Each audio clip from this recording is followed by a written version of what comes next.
Générique.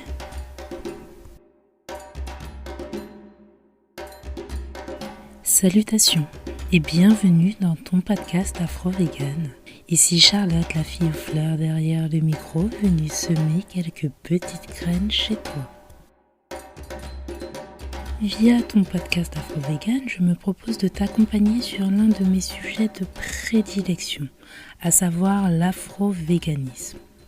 Aujourd'hui, on répondra à la question: faut-il être un animal lover pour passer afro-vegan? Rentrons dans le vif du sujet. Au tout début de mon aventure en afro-véganie, j'ai rencontré pas mal de personnes qui me parlaient de leur parcours. Très vite, je me suis rendu compte que quelque chose revenait assez souvent, l'archétype de l'animal lover. Parce que oui, à la question « Pourquoi tu es passé vegan, toi ?»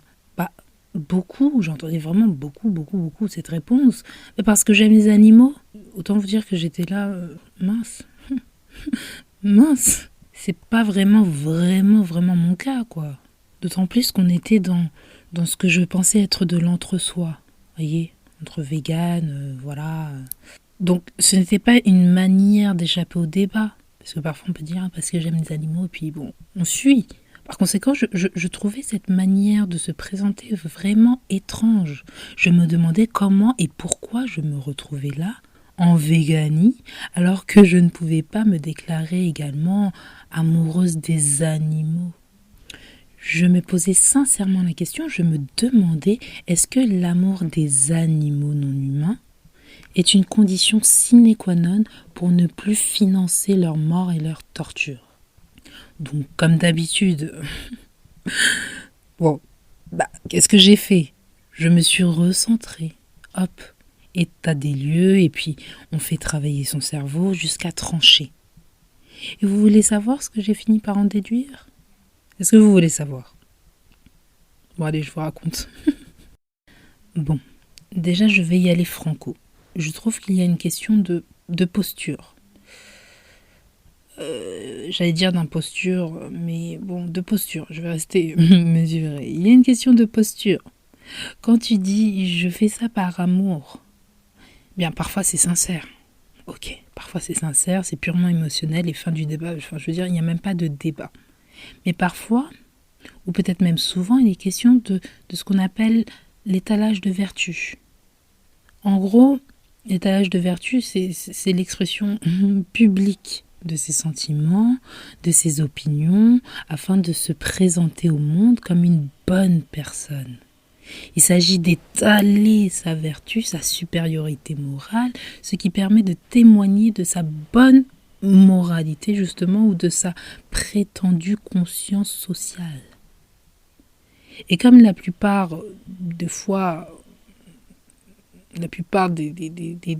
étalages de vertu, l'utilité du procédé est double.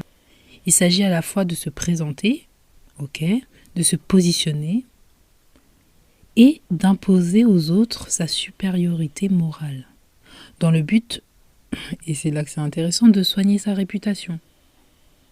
Selon les cas, se définir comme animal lover peut être considéré comme de l'étalage de vertu.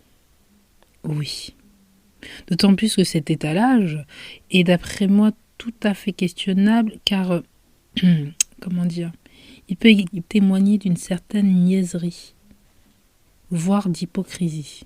Donc déjà, capter cette notion de signalement de vertu m'a permis de comprendre mon malaise lorsque j'entendais « je suis végane pour les animaux »,« je suis végane parce que j'aime les animaux ». Déjà, ça m'a permis de capter ça, vous voyez. Mais ce n'est pas tout, car maintenant, concrètement, le fait d'aimer l'animal, la bête, l'autre, eh bien, est-ce réellement pertinent, ou du moins, est-ce une piste intéressante à explorer, à développer pour passer vegan, enfin, en tout cas pour passer afro-vegan? Je pense que non. Ma réponse est non. Je t'explique pourquoi. Déjà, convoquer le sentiment pour l'autre afin de justifier le fait de ne pas torturer, de ne pas tuer, bref, de ne pas oppresser, m'a toujours exaspérée. J'ai toujours trouvé ça absurde, feignant. Ai-je besoin de t'aimer pour ne pas te faire de mal? Dans d'autres sphères, j'ai beaucoup entendu qu'aimer résolverait les problèmes, comme le racisme par exemple. Donc autant vous dire que l'argument de l'amour, là, ça fait écho chez moi d'une certaine manière. Force est donc de constater qu'apparemment on ne s'aime pas suffisamment les uns les autres. Donc vraiment, la question de l'amour dans,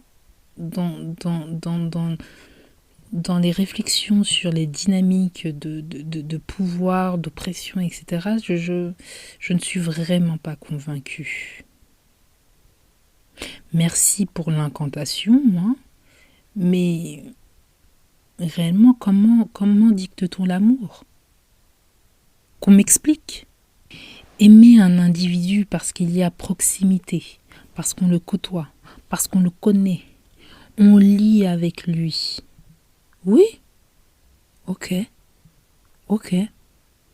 Je pense sincèrement que c'est possible, et heureusement, mais aimer, et parce que je t'aime, j'aime le groupe ou la communauté à laquelle tu appartiens ou tu appartiendrais. Et de ce fait, je ne ferai aucun mal à cette communauté. Pardon, mais je ris en fait. Je ris. Soyons sérieux. Soyons sérieux. Donc vraiment, l'argument de l'amour me laisse perplexe. Alors c'est un parallèle d'équilibriste que je me permets, mais vraiment je ne comprends pas trop cette motivation. J'aime les animaux donc je ne les mange pas. J'aime la viande donc je la mange. Enfin, vous voyez. Bon, je simplifie vraiment le raisonnement, mais mais vous voyez, l'argument de l'amour, vraiment, je suis pas convaincue. Alors, comme je disais un peu plus tôt, dans une discussion carniste versus vegan, je veux bien. Je comprends, ça permet de s'économiser, ça permet de couper court quelque part. Mais là, très souvent, lorsque j'entends ça, on est quand même dans l'entre-soi. Voilà. L'événement auquel je fais référence, j'étais face à des gens qui revendiquaient quand même un aspect politique au véganisme. Du coup, moi, je bégayais. Je bégayais fort. Car, comprenez-moi, pour beaucoup, l'amour des animaux non humains était un vrai motif, quoi. Une vraie raison. Comme un fondement de cette politique. J'écoutais. C'était au tout début. J'ai écouté. Ça va bientôt faire 10 ans. On est fin 2023 là. Oh. Bref, l'idée de j'aime donc je ne fais pas de mal. Et pour reprendre le vocabulaire de certains, j'aime donc je ne presse pas. Eh bien, si on n'aime pas, spécialement les bêtes, comment on fait? Comment on fait? Comprenez-moi, j'avais rejeté l'argument de l'amour depuis, lorsqu'il s'agissait d'autres questions, d'autres dynamiques d'oppression, les questions d'égalité, d'équité en droit, de négrophobie, colorisme, misogynie noire, par exemple. Je trouvais que le fait d'aimer n'était pas un motif suffisant, un argument sérieux, quoi. J'avais eu ma dose de si on s'aimait tous, on mettrait fin au racisme, au X, Y, Z phobie, l'amour résout tout, merci pour le partage alors de foutaise, je sais pas. En tout cas, merci pour ce partage, mais ça n'arrivera jamais. On ne force pas les gens à aimer. Moi-même, je ne sais pas qui va me forcer à aimer.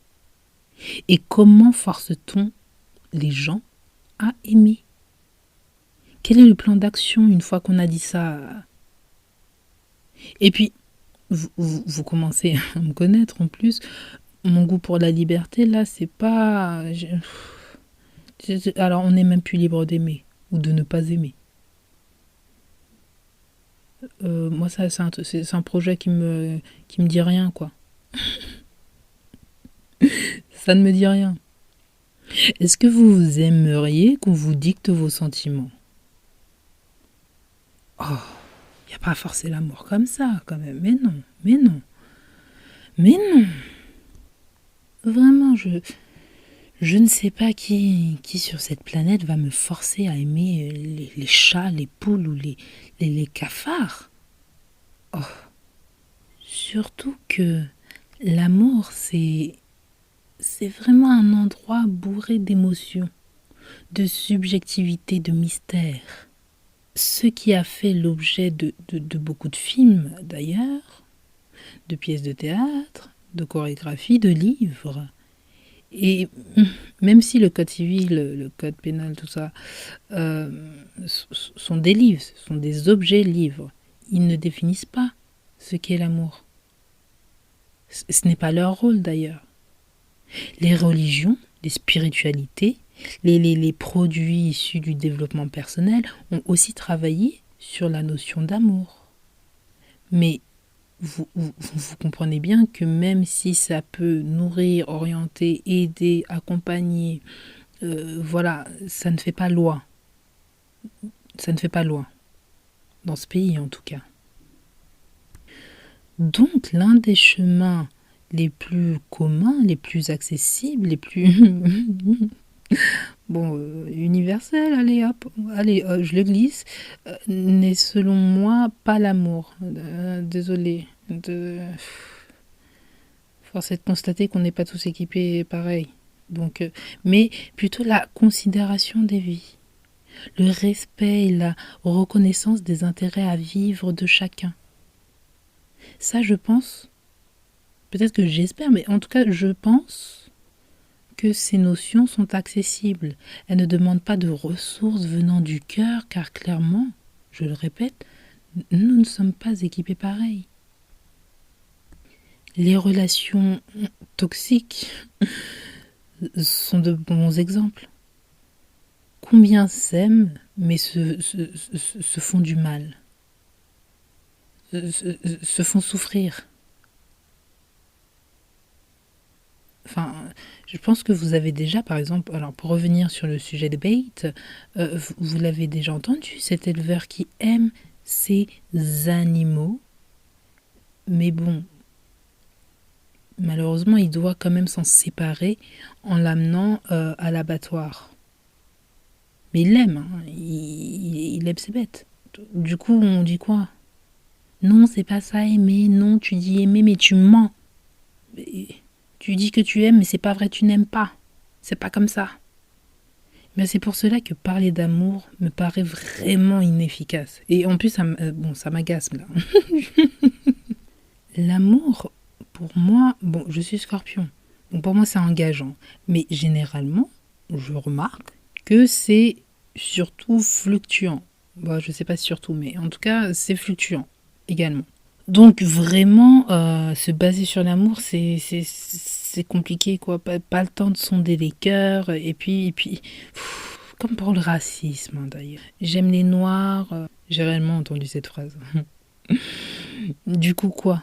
Au-delà du côté essentialisant, là, d'ailleurs, hein, tu sauras m'aimer? Tu ne me feras aucun mal? Tu ne me causeras aucune peine? Moi et les noirs que tu dis aimer? L'amour, vraiment, c'est pas un argument intéressant. C'est le struggle love qu'on voit là dans les films, tiens, voilà, les films qui traitent d'amour, là, qui nous vendent le struggle love comme de l'amour. Ou les amours tragiques façon Queen and Slim. Oh, soi-disant romantique, là. C'est du black love et puis c'est super romantique. Non. Laissez-moi rire. Non, désolé, si vous avez aimé ce film, je vous rejoins sur la colorimétrie. C'est très beau à regarder, c'est très très beau. Voilà. Mais c'est vraiment tout ce que je trouve de beau là-bas. Sorry, not sorry. Bref, je m'éloigne, mais tout ça pour dire que la notion d'amour, pardon, mais parfois, disons qu'on n'est pas toujours tout à fait raccord, quoi. Encore une fois, attention. L'amour comme ça sorti comme un étendard, ding ding. Hein. Vertu signaling, étalage de vertu. En revanche, parler, juger, capter les intérêts à vivre de l'individu animal, humain ou non humain, qui plus est lorsque l'on dit l'aimer, ok, me paraît plus intéressant et plus stable. Vraiment plus clair, c'est plus clair, c'est plus vérifiable, c'est surtout plus légiférable au final. Hein. Si tes intérêts à vivre sont considérés, est-ce que je peux dépecer? Est-ce que je peux envoyer à l'abattoir Abigail?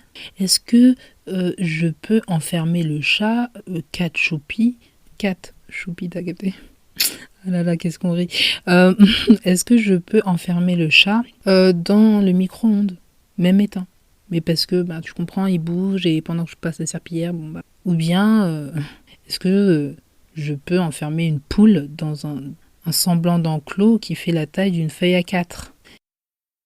C'est pourquoi lorsqu'on veut parler d'afro-véganisme, de manière moins enfantine, de manière sérieuse, de manière consciencieuse, passer par le prisme de la considération rend la discussion plus ample, plus intéressante.